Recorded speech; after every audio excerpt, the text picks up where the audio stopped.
Story of LA politics and culture through artwork. That's the mission of a Southland Gallery owner who believes the art world should pay more attention to the images coming out of LA. More from Charmaine Wilkerson tonight as she continues her series, Heart of the City. This is about a woman who feels very strongly about this. The Julie Rico Gallery is a world of color, emotion, and politics. It is a place where the art comes mostly from Mexican Americans, but where the message is for everyone.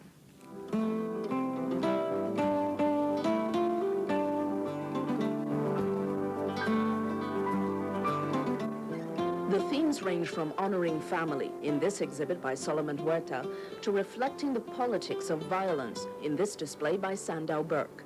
The exhibits are currently on display at a Santa Monica gallery owned by Julie Rico, who says LA culture is rich with fascinating messages.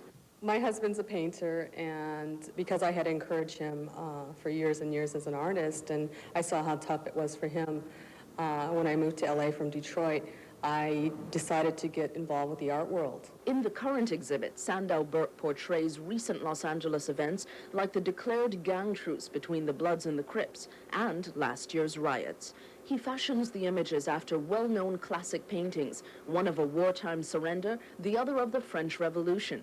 Then he departs from those themes in telling ways. This is after a French Revolution painting, and what I'm seeing in the painting is this very strong Chicana,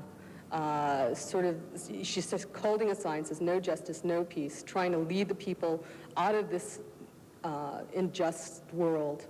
But in the background, you see people holding VCRs and televisions, and I think that's the twist, is that they're maybe not reflective of what the revolution was about, the French Revolution was about, but more reflective of what consumerism is about.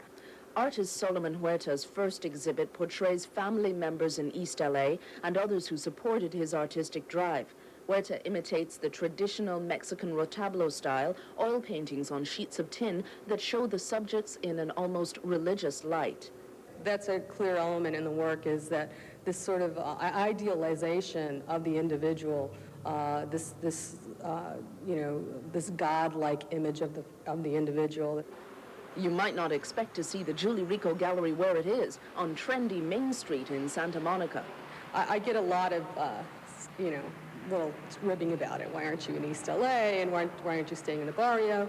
I think one of the important things is to educate people.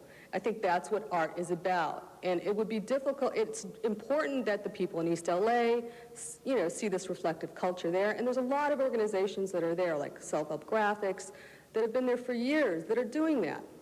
I think the one big hole or gap that was missing was this educational area here on the West Side. And Rico says she'd like to expand her focus to promote other LA-based artists. She feels there's too much attention paid to New York-based art when LA is brimming with diversity and creativity. And exposure is so important to these artists, too. Hear, hear. They need to be seen. Thank you so much.